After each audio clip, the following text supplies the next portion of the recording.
ሀራምቤ ሬዲዮ 98.7 ከነሙሉ ክብሩ።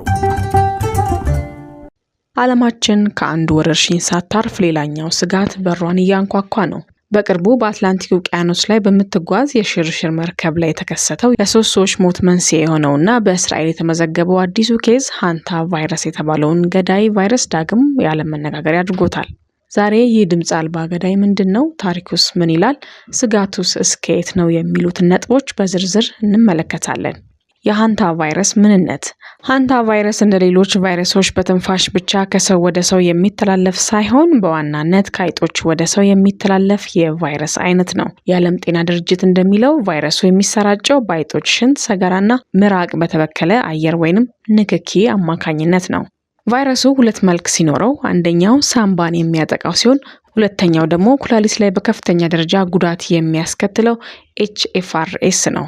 ሳምባን የሚያጠቃው ሃንታ ቫይረስ በአብዛኛው በአሜሪካ አህጉራት የሚገኝ ሲሆን በከፍተኛ ትኩሳት፣ የጡንቻ ህመም፣ የጨጓራና የአንጀት ችግር እንደ ማቅለሽለሽ፣ ማስታወክ፣ ተቅማጥ ይጀምራል። በፍጥነት ወደ ከባድ የመተንፈሻ አካላት ችግር ወይንም የሳምባ ፈሳሽ መቋጠር፣ የትንፋሽ እጥረት ይሸጋገራል። የሟቾች ቁጥር ከ30 እስከ 40% ይደርሳል። ሌላኛው ኩላሊት ላይ ከፍተኛ ጉዳት የሚያመጣና የደም መፍሰስን የሚያስከትለው የህመም አይነት ነው። በአብዛኛው በኤሲያና በአውሮፓ የሚገኝ ሲሆን የኩላሊት ስራን በማቆም የደም መፍሰስ ችግርና ከፍተኛ የጤና መታወክን የሚያስከትል ነው።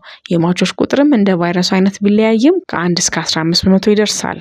ታሪካዊ ዳራውን ስንመለከት ሃንታ ቫይረስ አዲስ በሽታ ወይንም ደግሞ ወረርሽኝ አይደለም። ለመጀመሪያ ጊዜ በሰፊ የታወቀው እንደ አውሮፓውያን አቆጣጠር በ1950ዎቹ በኮሪያ ጦርነት ወቅት ነበር። በወቅቱ ከ3000 በላይ የተባበሩት መንግስታት ወታደሮች በድንገት በውስጥ የደም መፍሰስና በኩላሊት ህመም ተጠቁ። ስያሜውንም ያገኘው በደቡብ ኮሪያ ከሚገኘው ሃንታን ወንዝ ነው። ከዚያ በኋላ እንደ አውሮፓውያን አቆጣጠር በ1993 በአሜሪካ ደቡብ ምዕራብ ክፍል በድንገት ተከስቶ በርካታ ወጣቶችን በሳምባ ህመም መግደሉ የዓለምን ትኩረት ስቧል። የቫይረሱ አስከፊ ጉዳቶችና ቁጥራዊ መረጃዎች። ይህ ቫይረስ ገዳይ የሚያሰኘው የተያዙ ሰዎችን የመግደል አቅሙ ነው። እንደ CDC መረጃ በሳምባ ላይ ጉዳት የሚያደርሰው ዝርያ የተያዙ ሰዎችን እስከ 38% የመግደል አቅም አለው። በታሪክ ውስጥ በተከሰተባቸው ጊዜያት ሁሉ መድኃኒት ባለማግኘቱ ሕክምናው በኦክሲጅን ድጋፍ ላይ ብቻ የተመሰረተ ነው። እንደ አውሮፓውያን አቆጣጠር በ2018 በአርጀንቲና የተከሰተው ወረርሽኝ ቫይረሱ ከሰው ወደ ሰው የማተላለፍ አቅም እንዳለው በማሳየት ዓለምን ስጋት ላይ ወደ ላቀ ደረጃ አድርሶታል። የቫይረሱ ወቅታዊ ሁኔታዎችን ወይ ደግሞ ክስተቶችን ስናይ ደግሞ አሁን ስጋቱን የቀሰቀሰው በአትላንቲክ ውቅያኖስ ላይ በምትጓዝ የኔዘርላንድ የሽርሽር መርከብ ላይ 3 ሰዎች በዚህ ቫይረስ ምክንያት ህይወታቸውን በማጣታቸው ነው። ይህ የሚያሳየው ቫይረሱ በዱር ብቻ ሳይሆን አይጦች በሚኖሩባቸው እንደ መርከብ መጋዘኖች ባሉ ዝግ ቦታዎች ውስጥ ታፍነው ለስርጭት ምቹ መሆኑን ነው። በተመሳሳይ እስራኤል አዲስ ኬዝ ማስመዝገቧ ቫይረሱ ቀደም ሲል ባልተለመዱባቸው ቀጠናዎች እየተስፋፋ መሆኑንም ያሳያል።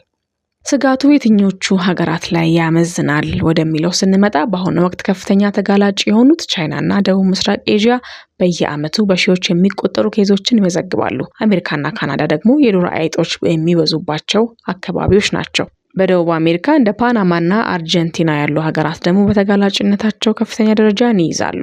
ኢትዮጵያስ ይሄ ቫይረስ ምን ያህል ያሰጋታል? በኢትዮጵያ እስካሁን በሃንታ ቫይረስ የተመዘገበ ሰፊ ወረርሽኝ ባይኖርም ስጋቱ ግን ዜሮ አይደለም።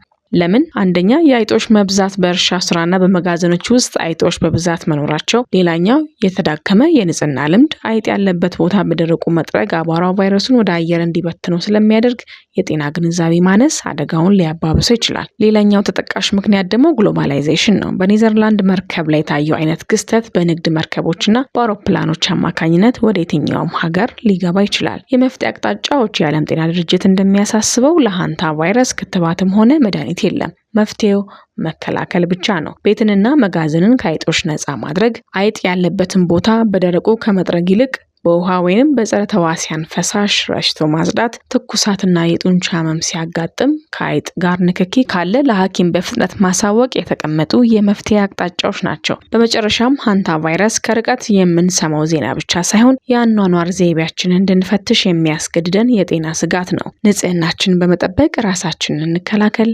በጤና ይቆዩን።